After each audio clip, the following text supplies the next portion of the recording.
এক ফকির দিল্লি ঘুরতেছে, একজন বলছে, ভাই তোমারে তো খয়রাত করে দেখতেছি আমি সেই ছোটবেলা থেকে, খালি তুমি খয়রাত করো। একটা জিনিস আপনারা মনে রাখবেন, গরিব, আজকে যারা গরিব পরিশ্রমের মধ্য দিয়ে কালকে তারা ধনী হতে পারে, কিন্তু যারা ভিক্ষুক, যারা ভিক্ষা করে, জিন্দেগিতে কোনোদিন তারা বড় হতে পারবে না। ভিক্ষা করা যাদের অভ্যাস, জীবনেও বাড়ি করতে পারবে না, জীবনেও ধনী হইতে পারবে না, কিন্তু গরিব ধনী হইতে পারবে। কারণ হলো আল্লাহর কাছে দুইটা বৈধ জিনিস অত্যন্ত ঘৃণিত। কয়টা? একটা হলো তালাক, আর একটা হলো ভিক্ষাবৃত্তি, মানুষের কাছে চাওয়া। আল্লাহ পছন্দ করেন না। তো ভিক্ষুক ঘুরতেছে, একটা লোক বলল, মিয়া তোমার তো সারা জীবনই খরচ করতে দেখি। খরচ করবো না, করবো কি? যার কাছে যাই সে দেয় 4 আনা 2 আনা 1 টাকা, এর বেশি তো দেয় না, তেদি আমি কেমনে বড় লোক হবো? কয় যে তুমি বাদশারে চোখে দেখো না, বাদশারে চোখে দেখো না। কয় বাদশার কাছে কি আমার মতো লোক যাইতে পারে নাকি? কল না, যাইতে হবে, যাও। বাদশা একবার যাবা, এমন দেওয়া দেবে জীবনে আর তোমার খরচ করা লাগবে না। পাতি শিয়ালের পিছনে ঘুরে তো লাভ নাই, পাতি শিয়ালে খায় মুরগি, তোমার একটা ঠ্যাং দেবে, দাঁতের খেলালের কাজও হবে না। বাঘের পিছনে ঘোরো, বাঘে খায় গরু আর হরিণ, একটা রান দিলে তুমি 1 সপ্তাহ খাইতে পারবা। তো বলছে বাদশার কাছে যাও। তো বাদশারে পাবো কই? কই তো দেখলাম কেবল মসজিদে ঢুকলো। তারপরে ফকির গিয়ে দাঁড়ায় আছে বারান্দায়, দেখে যে উনি বাদশা ভেতরে বসে হাত তুলে আছে ভাবে, আর চোখ দিয়ে পানি পড়ে দাড়ি ভিজে ভিজে পড়তেছে। নামাজ শেষ করে, মোনাজাত শেষ করে বাদশা বেরিয়েছেন। কোন বাদশা? শাহজাহান। বাইরে আসার পর ফকির বলল, আসসালামু আলাইকুম বলে ফকির রওনা করছে। বাদশা বলে, দাঁড়াও, তুমি যে রওনা করলা, তোমার তো ভিক্ষুক মনে হয়, আর লোকেরা যারা ভিক্ষুক না তারাও তো আমার কাছে চায়, আর তুমি তো ভিক্ষুক, চাইলে না কেন কিছু? ভিক্ষুক বলে, জাহাপানা,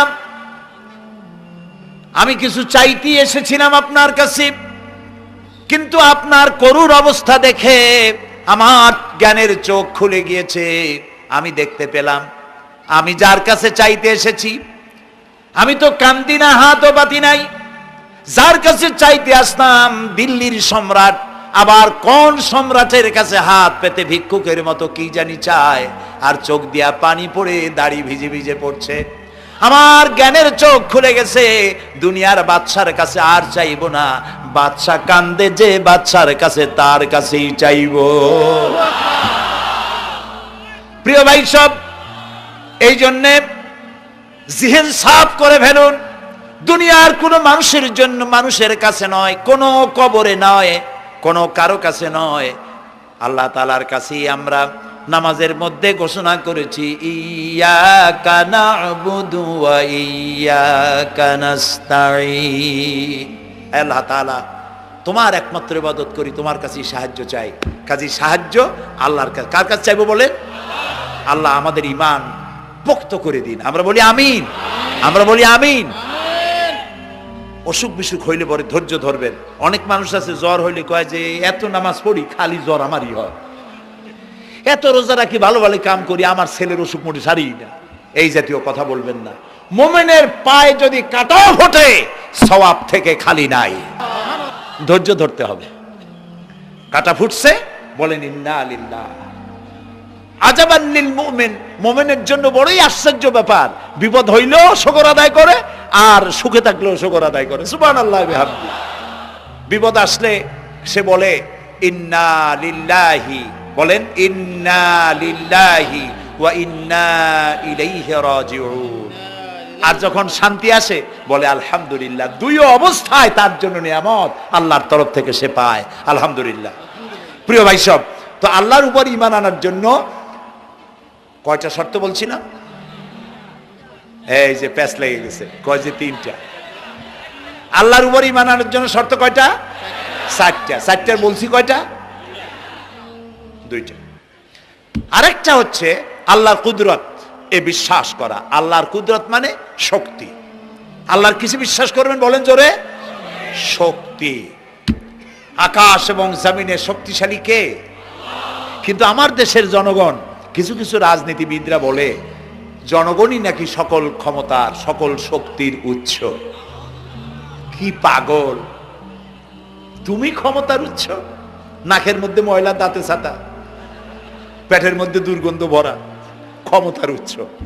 আশ্চর্য কথা, এই যে ক্ষমতার উৎস, হাজার হাজার লোক এখানে বসা, দুইটা ভাউয়া ব্যাংক যদি দুই কোণা দিয়ে ঢোকে, ভাউয়া ব্যাংক চেনেন?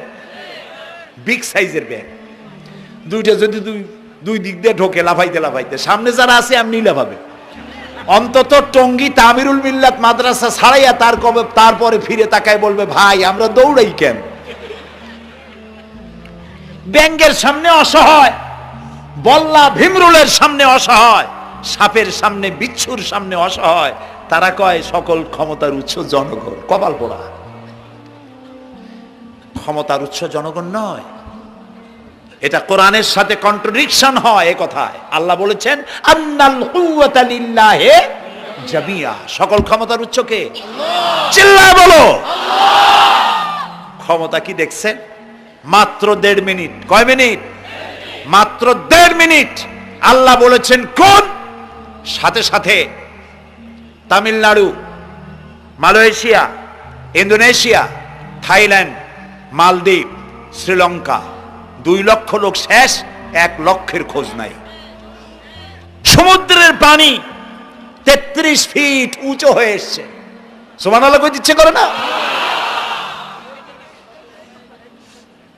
বিজ্ঞানীরা বলেছেন ভারত মহাসাগরের তলদেশে ফাটল ধরেছে, ওর কয়েক কিলোমিটার নিচে ভূমিকম্পের উৎপত্তি হয়েছে।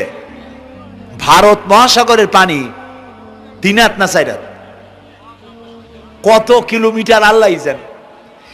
এই কয়েক কিলোমিটার নিচে যে মাটি, সেই মাটিরও কয়েক কিলোমিটার নিচে ভূমিকম্পের উৎপত্তি। এখান থেকে ভূমির কম্পন হয়েছে, সেই ভূমিকম্পে সমস্ত মহাসাগরের মধ্যে, ভারত মহাসাগরের মধ্যে জলকম্পন শুরু হয়েছে। পানির কম্পন, মাটির কম্পন একসাথে 4 তলা পরিমাণ উঁচু হয়ে পানি চলে আসছে। বাড়ি গাড়ি সব কিছু খড় কুটার ন্যায় সব উড়িয়ে দিয়েছে। এগুলোরে কপাল পোড়া নাস্তিক যেগুলি, তারা বলে প্রাকৃতিক দুর্যোগ। ওর বাপের মাথা। আচ্ছা, প্রাকৃতিক দুর্যোগ, প্রকৃতি কি? কোন জন্তুর নাম? প্রকৃতি কোন জন্তু জানোয়ারের নাম? প্রকৃতি নিজে চলে না কেউ তাকে চালায়? কে চালায়? কপাল পোড়ারা তা বোঝে না। বিশ্ববিদ্যালয়ের শিক্ষক হয়েছে তো, আল্লাহ দিয়ে আসি কোথায়? তবে সব খারাপ না, ভালো আছে আলহামদুলিল্লাহ। কিছু আছে কপাল পোড়া, বিশেষ করে শান্তিনিকেতনে যারা পড়াশোনা করে আসে, সাহিত্য চর্চা করে, এই সাহিত্য চর্চা করতে করতে এক পর্যায়ে কপাল পুড়ে যায়, আল্লাহরে চিনতে পারে না। সব চেনে, আল্লাহরে চেনে না। আল্লাহ এখন চিনাইতেছে ভালো করিয়া। প্রিয় ভাই সব, কওমে আদ, কওমে সামুদ, এগুলিকে আল্লাহ তারা ধ্বংস করেছেন। কিয়ামতের আগে এই যে 7টা আকাশ, এই আকাশ সম্পর্কে অবিশ্বাসীরা তারা বলেছে আকাশ বলতে কিছুই নাই, এটা নাকি অনেক দূরে, তাই নীলা নীলে দেখা যায়। কি কপাল পোড়া চিন্তা করে, নীলা নীলা দেখা যায়।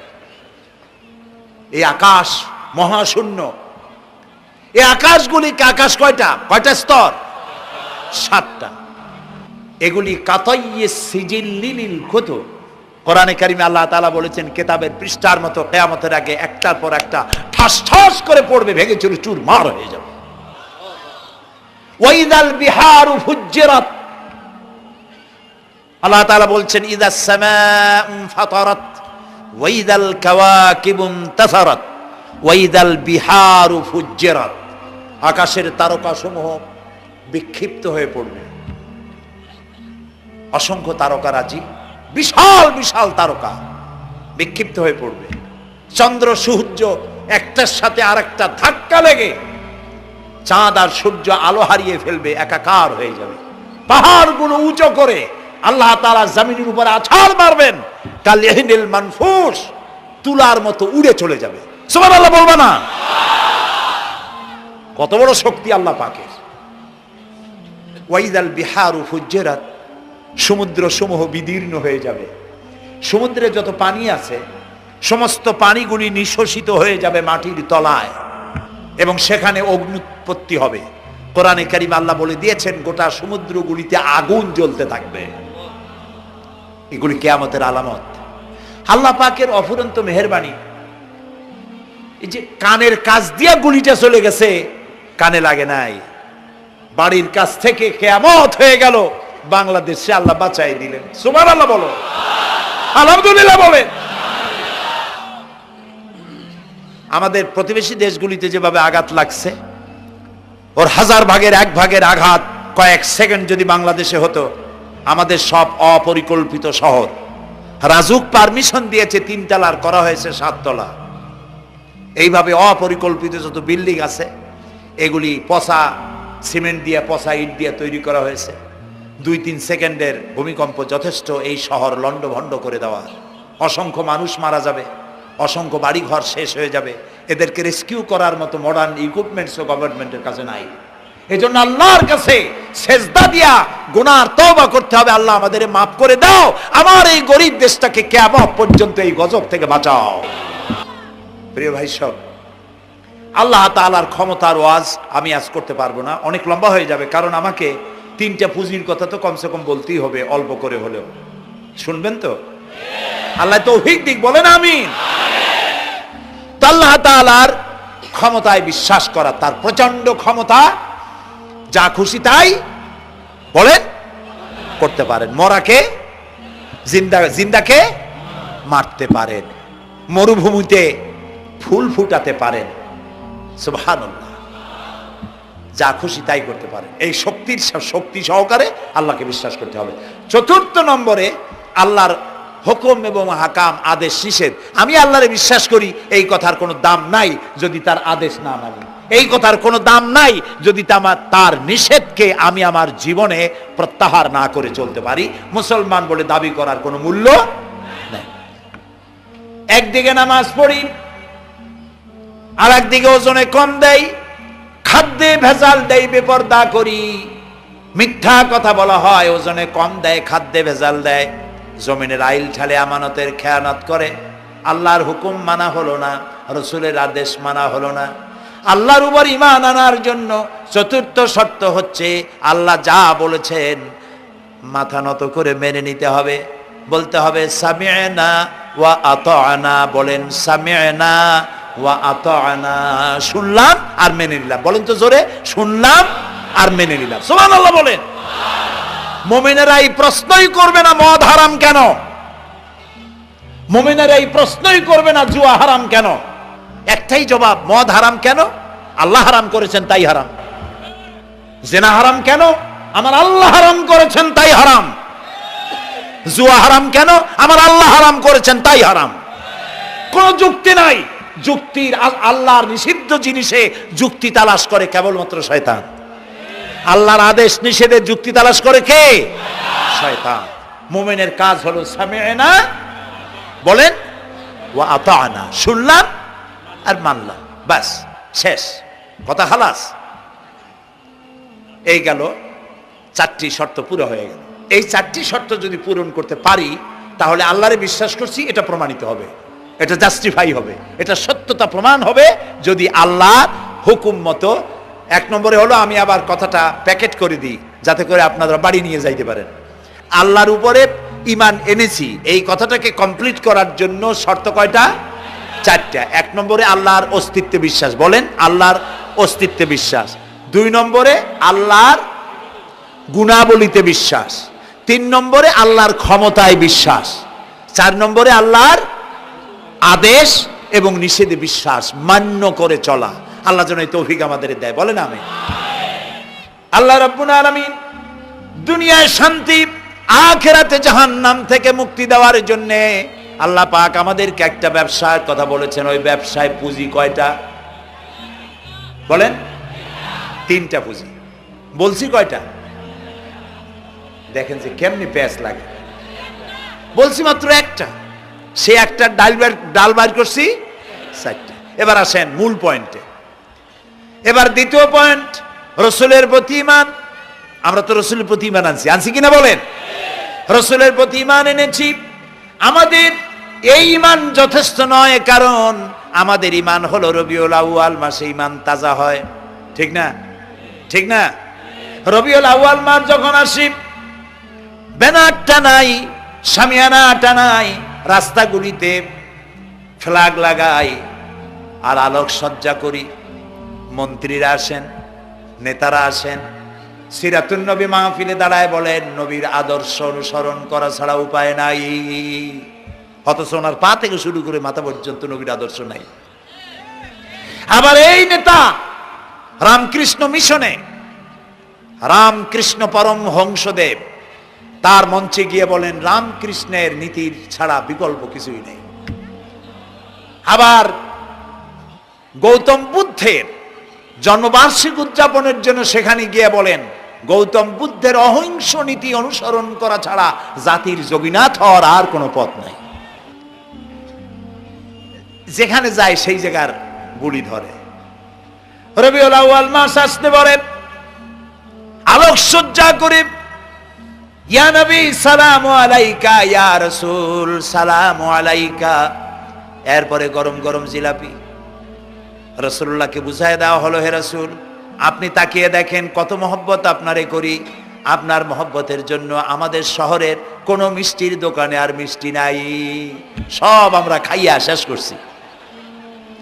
এই হলো মহব্বত। এই মহব্বতে এই ইমানে কাজ হবে না। এই ইমানে বলেন কাজ হবে না। কোন ইমানে কাজ হবে? রাসূলের প্রতি ইমানের অর্থ কি? এর অর্থ হচ্ছে নবী করিম সাল্লাল্লাহু আলাইহি ওয়াসাল্লাম আমাদের রাসূল, আমাদের নেতা। আমাদের রাসূল আমাদের নেতা, আমরা তার উম্মত, তার অনুসারী। অনুসারীর কাজ কি? নেতার পূর্ণাঙ্গ অনুসরণ করণ। রাসূলুল্লাহর আনুগত্য করতে হবে, এটা কে বলেছেন?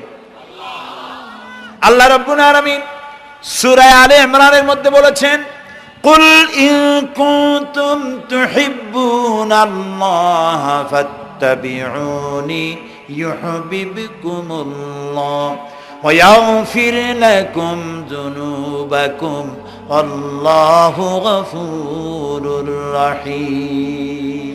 হে নবী আপনি বলুন, তোমরা যদি আল্লাহকে ভালোবাসো তাহলে তোমার কাজ হচ্ছে, তোমরা যদি আল্লাহকে ভালোবাসো তাহলে তোমরা আমার আনুগত্য করো, আমার অনুসরণ করো। কার? রাসূলের। বলেন কার? রাসূলের অনুসরণ যদি তোমরা করো, খেয়াল করে শুনতেছেন তো?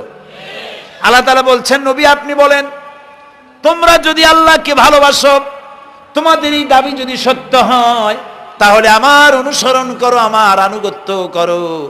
আমার অনুসরণ, আমার আনুগত্য করলে পরে তোমাদেরকে আল্লাহ রাব্বুল আলামিন ভালোবাসবেন এবং তোমাদের তামাম জিন্দেগির সমস্ত গুনাহ খাতা আল্লাহ তাআলা মাফ করে দিবে। আমরা কি গুনাহ মাফ করাইতে চাই? বলেন চাই? আসুন রাসূলের আনুগত্য করুন। রাসূলের আনুগত্য কিরকম?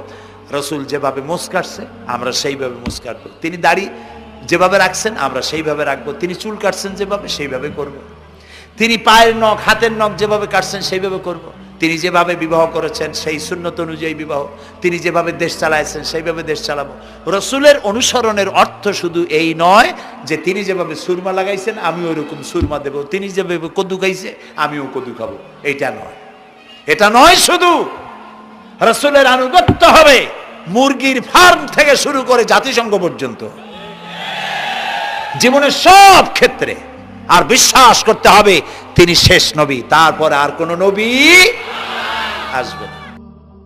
আল্লাহ রাব্বুল আলামিন সূরা আহজাবের মধ্যে বলেছেন মা কানা মুহাম্মাদুন আবা আহাদিম মির রিজালিকুম ওয়ালাকির রাসূলুল্লাহি ওয়া খাতামান নাবিয়্যিন। মুহাম্মদ সাল্লাল্লাহু আলাইহি ওয়াসাল্লাম তোমাদের কোন পুরুষদের পিতা নন, তিনি আল্লাহর রাসূল এবং তাকে দিয়ে নবুয়তের মিশনকে খতম করে দেওয়া, কমপ্লিট করে দেওয়া হয়েছে। আর কোন নবী? রাসূলুল্লাহ বলেছেন লা নবিয়্যা বাদি ওয়ালা রাসূল, আমার পরে আর কোন নবীও আসবে না, রাসূলও আসবে না। কথা বুঝে আসছে? আল্লাহর নবীর পরে আর কোন নবী হবে না। আল্লাহর নবী বলেছেন একটি ইমারত তৈরি করে তার ভিতরে একটা ইট যদি খালি থাকে, একটি ইটের জায়গা যদি শূন্য থাকে তাহলে সকলের চোখে ধরা পড়বে। ওই ইটখানা দিলে পরে বিল্ডিংটা কমপ্লিট হয়ে যায়। নবুয়তের যে ইমারত আল্লাহ তৈরি করেছিলেন ওর ভিতরে একটা ইটের অভাব ছিল, আল্লাহ পাক আমাকে দিয়ে সেই শূন্য জায়গা পূরণ করে দিয়ে নবুয়তের মিশনকে কমপ্লিট করে দিয়েছেন। রাসূলুল্লাহ বলেছেন আমার পরে আর কেউ নবী হবে না। পৃথিবীর সব মুসলমানদের আকীদা মুহাম্মদ সাল্লাল্লাহু আলাইহি ওয়াসাল্লামের পরে যদি কেউ নবুয়তের দাবি করে সে কাফির, হাজার বার কাফের। তারা যারা তাকে যারা নবী মানবে তারাও। রাসূলুল্লাহ বলেছেন আমার পরে 30 জন মিথ্যেবাদী নবুয়তের দাবি করবে। তার মধ্যে একজন তো দাবি করছে রাসূলের জীবদ্দশায়, একটা ছিল মেয়ে লোক আর একটা ছিল পুরুষ। পুরুষটার নাম ছিল মুসাইলামা কাযযাব, নামই ছিল কাযযাব। কাযযাব মানে মিথ্যাবাদী। দেখছেন অবস্থা, নামই মিথ্যাবাদী। উম্মতেরা কইল যে আপনি তো একজন নবী, আমরা সৌভাগ্য আর দুর্ভাগ্য হোক আপনারা নবী বলে মানলাম। মুহাম্মদ সাল্লাল্লাহু আলাইহি ওয়াসাল্লামের কাছে প্রায় জিবরাইল আসে আর ওহী আনে, আর আপনি আমাদের কোনো ওহী দিতে পারলেন না পর্যন্ত। কয় যে কেবল না নবী হইলাম, অপেক্ষা করো, ওহী আসবেন। বেশ কিছুদিন যাওয়ার পর খুব চিন্তা ভাবনা করে কয় যে ওহী একটা আসছে। উম্মতেরা সব দৌড়ে আসছে, কি ওহী?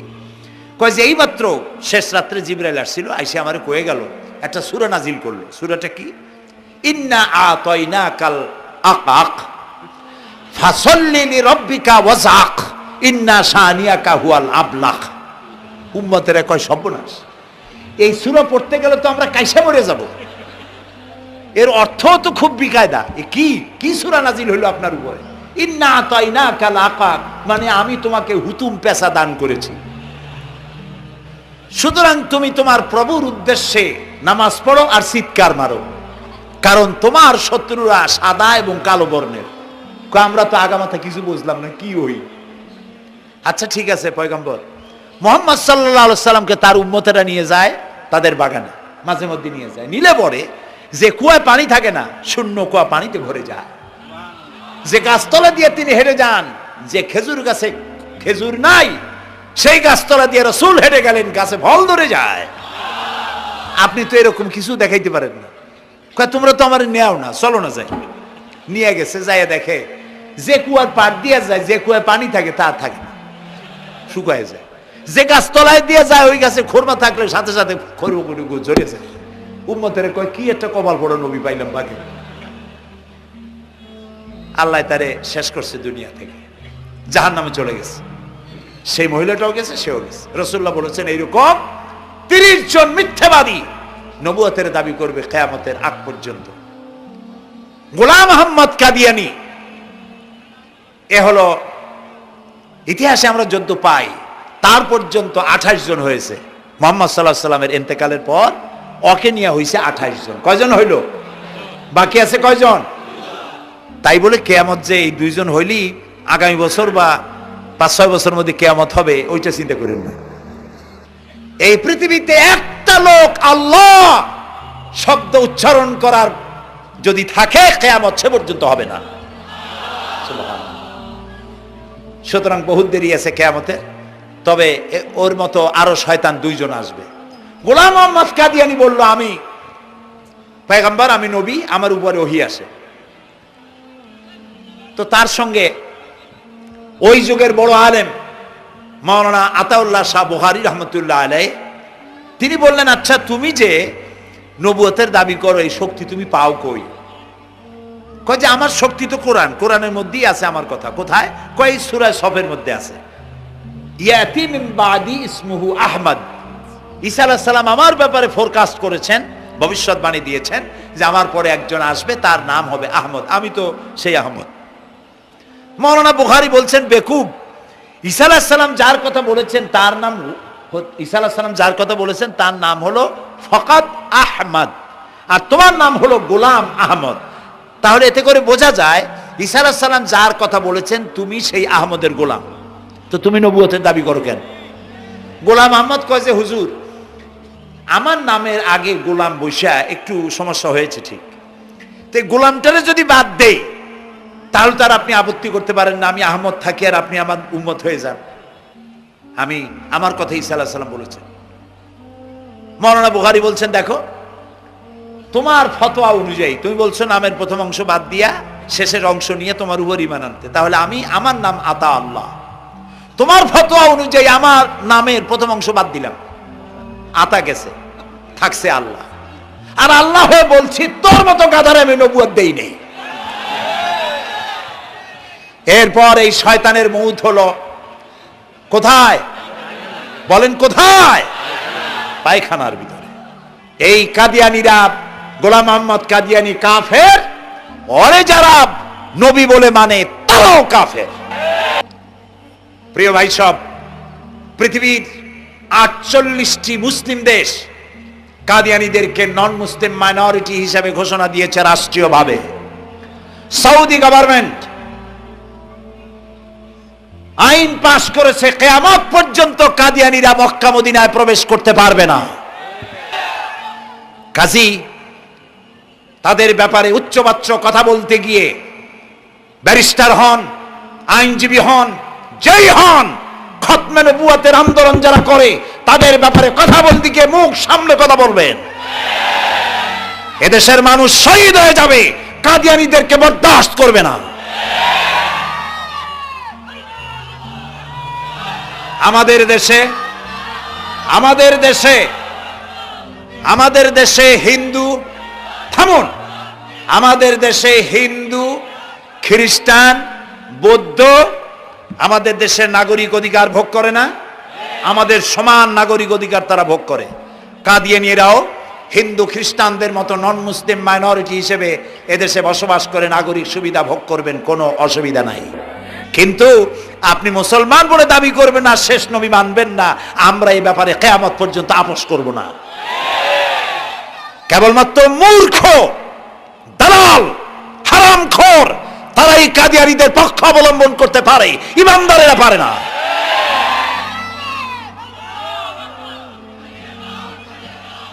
কাদিয়ানীরা যে সব মসজিদ তৈরি করে, এগুলি মসজিদ নয়, এগুলি উপাসনালয়।